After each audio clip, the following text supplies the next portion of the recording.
Good evening, hello, and welcome to Cityscope. My name is Carl Piermarini, and Cityscope is the program that focuses on people, places, things, events happening in and around Leominster. Today I'm going to be talking to Dr. Paul Migliozzi, a retired Lunenburg dentist and Fitchburg resident, whom has become Fitchburg's newest author.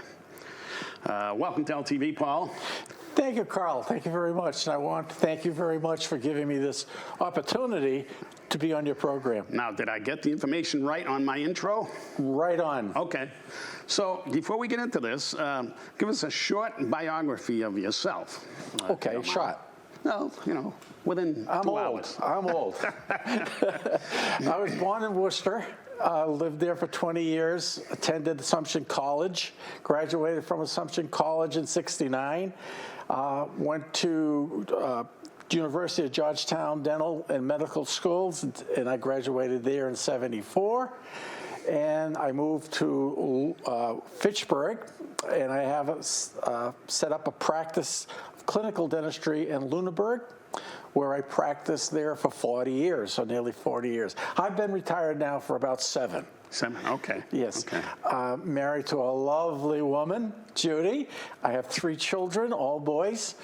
And each one of the children are married and have some beautiful families. Any dentists in your...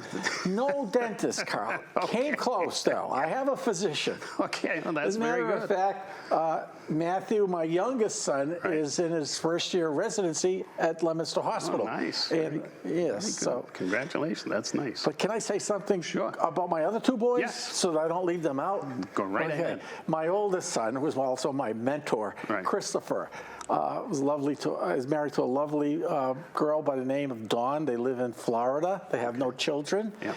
He's a writer also. And my middle son, Anthony, is a financial advisor for Edward Jones. He's married to a beautiful girl, and they're the ones that give him both children, 2 grandchildren, who inspired me to write this story. Ah. And my youngest son, Matthew, just married to a lovely girl also. They live in Littleton, Massachusetts. Okay. Oh, very Yeah. good. Very So nice that's- family. Sounds Yeah. great. Yeah. And it sounds like you retired from dentistry just in the right time before this whole COVID thing came along. I'm sure that's changed the way dentistry happens. Yeah, exactly. So, okay, how did you get inspired to start your hand at writing and becoming an author? What was the... At an early age, I set goals in my life. Long-term goals, short-term goals. Yeah. The short-term goals, I reevaluate every week, make sure I'm on line. Long-term goals, I reevaluate every year or so. One of them was to be a writer. Nice. So I always wanted to be a writer. I just didn't have the opportunity. Okay. So when I retired, there it was. Very good. I had the opportunity. Okay, so you decided to become an author. What spurred the interest in children's books or young adults? I don't know, where it's aimed at, but... Sure. You become a writer first, Okay. and then an author. Okay. Okay, and I'll tell you the difference later. All right, Okay, yeah. But I wanted to be a writer. And my 2 grandchildren, one was, well, they're in the book. Yep. One is now they're 9 and 6, but at the time they were 7 and 4. Right. And they inspired me to write this book. And the places that I've been to, Arcadia National Park, was the place that I wanted to write this book because I was most familiar with it.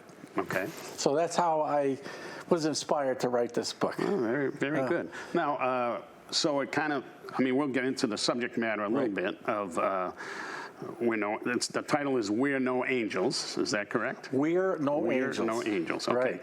But why the interest in Arcadia? You can let people know where that is if they've never been there, but... Okay. We're no angels. We apostrophe Right. are, and they are no angels, Right. Carl. Okay. And my suggestion is, if you wish to write a book Yep. or to write about something that's familiar, Okay. the subject's familiar, the location, the environment familiar. Right. I'm very familiar with my 2 grandchildren. I love them. And the place, Acadia National Park, which is in Maine. Right. And it's only about 5.5 hours away. It is a wonderland of beauty. It is. And I would recommend going tenting, hiking, camping in Arcadia to everyone, okay? It's a family national park. It is a national park, and it's great. And so I'm very familiar with Arcadia National Park. I'm very familiar with my grandchildren. Connect the 2 together, and you have a story. Very good. Can you tell us a little bit about the writing process, how you get started and something like that? We'll talk about publishing a little later, but let's talk about the writing process. Sure.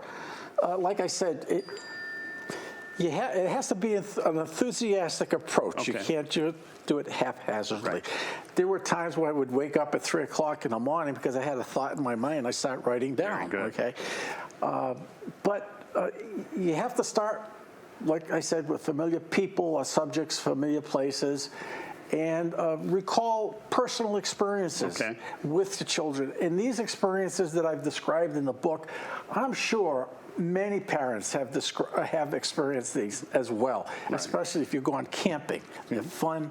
And so you start writing, and you just continue writing, and after a while, it kind of flows into one chapter after another because the images start returning. They're very vivid, and it's you learn how to combine things together, how to combine chapters and make one lead to another. Right, and especially if you you're continuing to spend time with your grandchildren like I do. I see them every other weekend, and boy, they just reinforce those images. Oh yeah. And it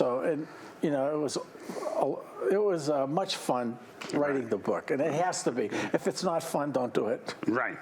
Well, I know where you're at because I have 4 grandchildren of my own, so I know what you're talking about, and I see them a lot. So it's they really influence your thinking and what you do on a daily basis. So I'm sure you've had many experiences with your grandchildren. Yeah, I have. Let's talk about the illustrations in the book. Now, this book is aimed at what age group approximately? Okay, the book is designed for children between the ages of 2 to be read to by their grandparents or their parents, all the way up to age 12. Children can read the book themselves. Right. And so in order to embellish the story, you need to have great illustrations in a children's book. Especially, yes. In an adult book, you don't need illustrations. You just need a little foul language. Okay. Which you won't find in my book. Okay, you won't find any killing. Okay. Yeah. So the illustrations, I met a gentleman from Leominster. He's a Leominster resident. Okay. His name is Joe Payne. Right. And this guy is very creative, Carl. And he could sketch something for you in about 2 minutes. You tell him you want to see something, he'll sketch it right there on paper for you in 2 minutes.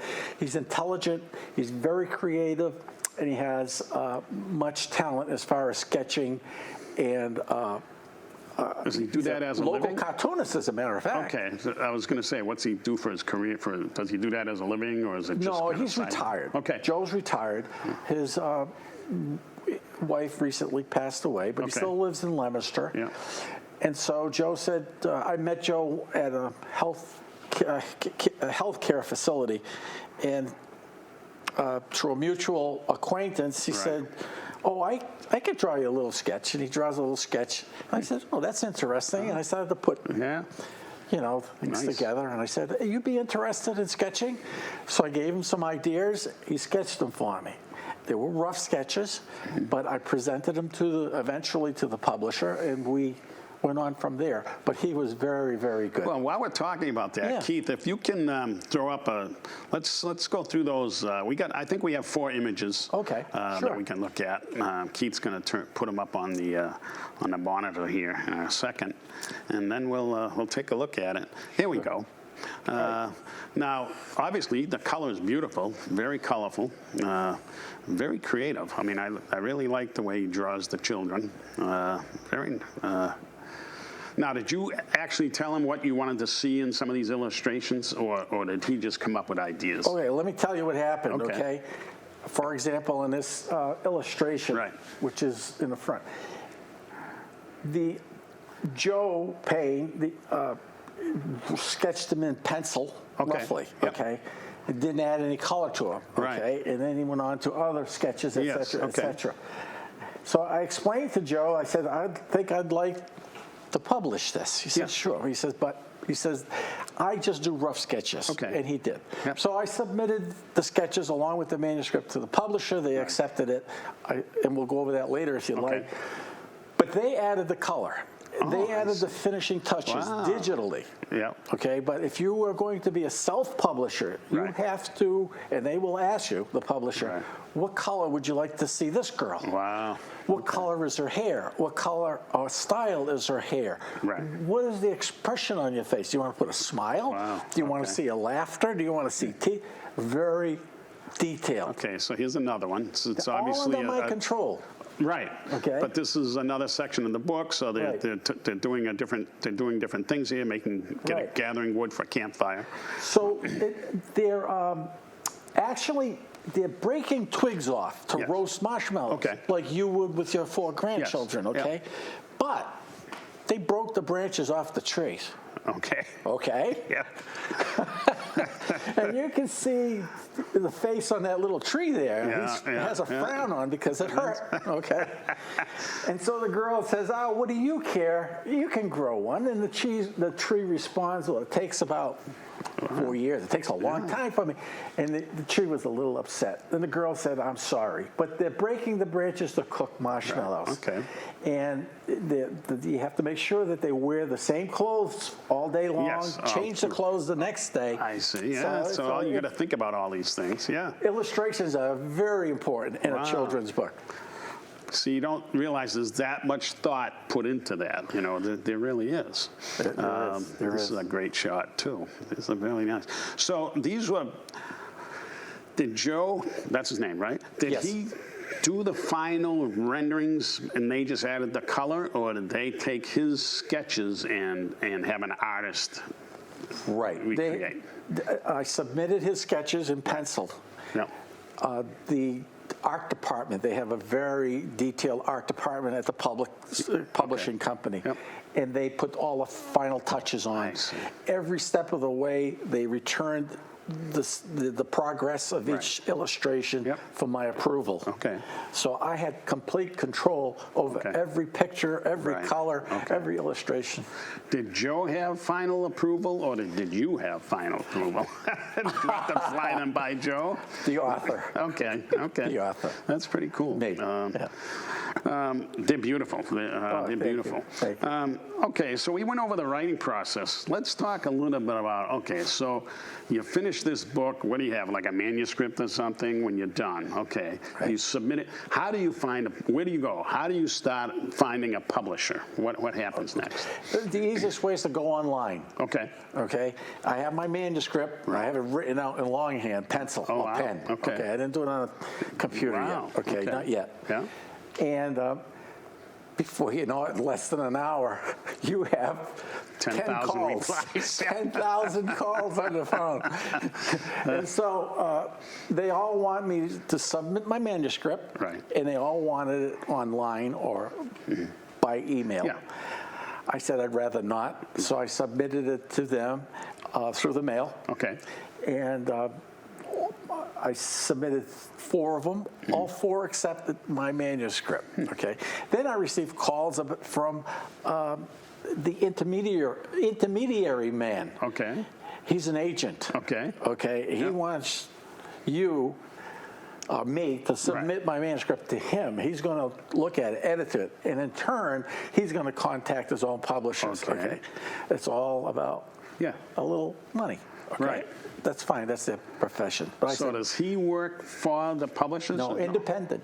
So how did he find out that you had submitted, that you had gotten 4 responses? As soon as I put that information online, and I'm looking for a publisher, they know. So they know, and they contact. So did you get inundated with many of these agents? Yes.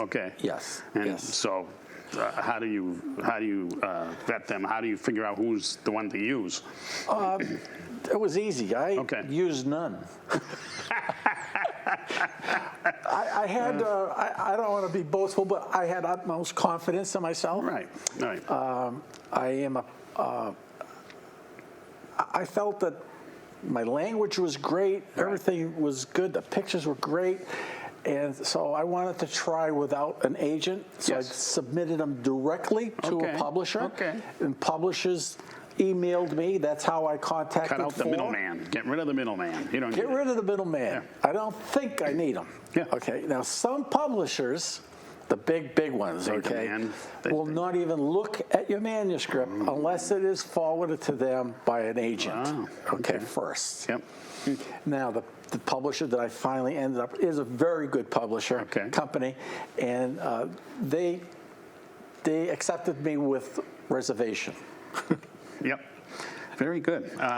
They said, as a matter of fact, they said, we'll accept your manuscript, but we don't like your illustrations. Imagine that. Yeah, wow. There was no color to the illustration, and it was rough. And Joe said that might happen. Yes. Okay.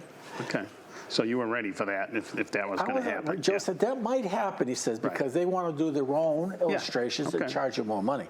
Oh, of course, And they did. So, so that was my next question. So how does, once you choose a publisher, do they want some money up front from you to get going on? How does that work? They sent me out a detailed contract. And there was a money up front, a certain amount. And then they would assess me a portion every month over a 1 year period of time. And they would, take it out automatically, whatever financial arrangement you want.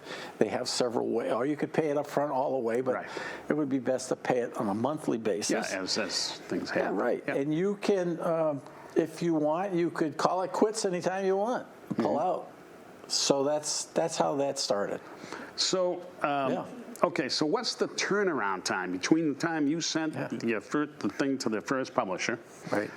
How long did this whole process take? So I finished my book in about 2 months. What took me the most time, believe it or not, was designing the cover. Wow. The cover is a separate issue altogether. It's major thing. Because when people look at a book, they look at the cover. You know the old cliche about don't judge a book by its cover? They do. They don't know what they're talking about. So I finished writing in about 2 months. I started around this time a couple of years ago, actually, in 2019. It took me about a year to publish it. The publishing company took about a year. Wow. And that was around July. Been taking all this time, and the most difficult time by far is marketing. And we can get into that later if you wish. Well, I was going to say, what are some of the pitfalls that you encountered besides, I guess, the illustrations? Were there any other major pitfalls that you encountered? No, the publishing company that I chose, Page Publishing out of New York, and then they moved to Pennsylvania. I assume, like many other publishing companies, assigned me a publishing coordinator. And she was marvelous. I mean, I befriended her the first week or so. Took me over every step. You make sure you understand the contract and this and that. And and this is what you need to expect at the end. We have limited marketing for you, so you are going to have to take the initiative and do most of the marketing. This was pre-pandemic times. There were, in answer to your question, no pitfalls. None whatsoever. So now the publisher's done. We have to market this thing. And you're in charge of that, right? Yes. So how did you approach that, and what how did you get started in that area of the marketing of the book? That's my weakest area. And that's one of the definitions of self-publishing is that I'm in control. I have limited marketing skills because I am not that great with a computer. Now that I can't go out into the public, sign books like I would, or like I expected to, Barnes and Nobles and other retail stores, Yes. because of the pandemic. A lot is depending on social media and how I'm selling my book through the online, et cetera, et cetera. Thank goodness my wife and I are still on good terms. She did all of it, almost. Oh, nice. Okay. And so most of the marketing right now is online. Okay, it's online marketing. Amazon, Right. Barnes and Nobles, Okay. iTunes. So does the publisher approach Amazon and say, look, we have this children's book that you may be interested in selling, blah, blah. How does that work? How does that part work? Depending on the publishing company now, Yes. okay? In the contract, they said they will help me, and they will use the proper formatting so that they could send it to Barnes and Nobles and all of those other online stores, digital. They did all of that for me. That's good. They set me up with the catalog number at the congressional. I'm trying to think of in Your mind went Congress, blank. where all the books are assigned a number anyway. Right. The Congressional Library. Yes. ISBN number. And they do all of that for me. That's nice. They contact the largest wholesale company in the world, Ingram. Right. Okay. And then from Ingram, they contact all the others. They release press releases about my publication. Right. And you go from a writer to an author. Okay. You can write a story, and you are a writer. You become an author when you publish what you write. Okay. And that's the definition. You have the book next to you on the table. I do. Can you just grab it for a minute? Okay, so you were talking about the cover of the book, how important it is on that. So we have a shot of, you're holding that up. So what did they pick one of the illustrations for the cover, or is it a separate illustration for just the cover?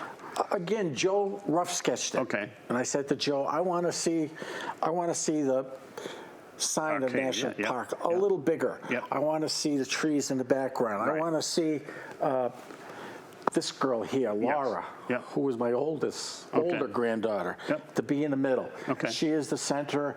She is the charge nucleus. person. Right. Okay. Right. And then I have this black American girl, a white American girl, and another white American girl. Okay, that's how I call them, American. Right. They're all Americans, and they're all very intelligent, and so that's how the cover developed. And the input is a lot of meaning into this. Okay. And so did they give you guidelines for covers, for what to put on a cover, or they helped me? Yes. They helped you a lot. Yes. Okay. Yes. Okay. They informed me, or they advised me how to position it on the page. Okay. Not too high, not too low. The lettering, not too big. How to compose it. Right. Yeah. You want the center of attraction to be the girls, not the writing. Right. And all the coloring, the facial expression is very important. And Laura has a smile of confidence. Right. She has a smile of love for her sister. Yep. She has a confidence of security. Wow. A countenance of security for Laura. Ah, very nice. And so she's resting her elbow on Laura. She says, she's my security blanket, Very cool. Yeah. Okay, so where can people find your book? Okay. How do they get it? The physical book. Right. Most of the physical books can be ordered online. Okay. Okay. Yep. I have books at home, which I really can't distribute them because of the virus. Okay. I can't even pass them to people. I'm not supposed to anyway. Okay.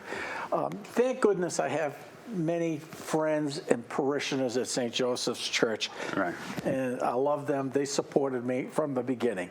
And I sold a lot of books there. Yeah. And after I exhausted that person, that kind of exhausted my marketing. So I go to digital. Right. You can order this on digital. As a matter of fact, they have a special. Amazon has a special now. Okay. Can you just be careful you don't hit your mic with the book? Oh, I'm sorry. That's okay. Yes. Plus, they can also buy a digital formatted. Yes. Yep. On through Amazon. Oh, that's nice. That's nice. Barnes and Nobles has a Nook, I guess. And, Very nice. Well, we're getting toward the end here. I wish you much luck on sales, but people can just go on Amazon, either type in your name or type in the title, We're No Angels. Right. And it should come up, and they can order it right there. Right. Okay, right. so how are sales doing? Are they trickling? Are they? Sales are doing okay. Okay. Okay. Incidentally, you'll see on Amazon that I have a 5-star rating. Oh, nice. And that helps. Yeah. My social friends, my media out there help a lot. It's a tough time to sell books. Yeah, it is. It's a very difficult time. But it's a good time to write books. Right. Okay, because you're at home. Right. And maybe thinking of maybe nothing. Right. Now's a good time to think of something and think about your experiences with your children. That's very good. Yeah. My message is that children are precious. They represent the innocence of humanity. Right. Take a child out to nature, give them the opportunity to see the natural beauty and have them be inspired to wonder. A child should never stop wondering and should never stop exploring. And that's what these girls do. Very good. I like that whole theory behind that. It's very good. So are you working on anything new? Are you working on a sequel? Oh, yes, I am. Okay. I am. I'm working on a sequel. Okay, very good. I'm working on a sequel to this We're No Angels. Yeah. They're going to be still the same title, We're No Angels, but they're going to visit something for you, something in common that you and I have. Okay. They're going to visit Papanon. Oh, okay. Okay? Yeah. Now, I've asked people what Papanon means. They have no idea. But you do, I bet. Yeah, I do. Okay. Yeah. It's going to be very exciting. Nice. Very good. Okay, so everybody out there, you can go on Amazon. If you purchase Paul's book, don't forget to put in a nice review about it. That helps. The more reviews he gets, the more positive reviews, the better he does. And we're looking forward to a future part 2 of We're No Angels. Maybe it'll be a series. We don't know. But I wish you luck with that. Thank you very much. I hope it will be a series. And I'm hoping that I'll get support from the area. Right. And I would recommend and encourage people out there to write their own. I'm going to start thinking about that. See if I'm going to, come up with something. Expand your imagination and then create. Nice. Very good. Well, thank you, Paul, again for being a guest, and thank you all for watching Cityscope. And we hope to have another Cityscope show for you very soon. So see you then. Take care.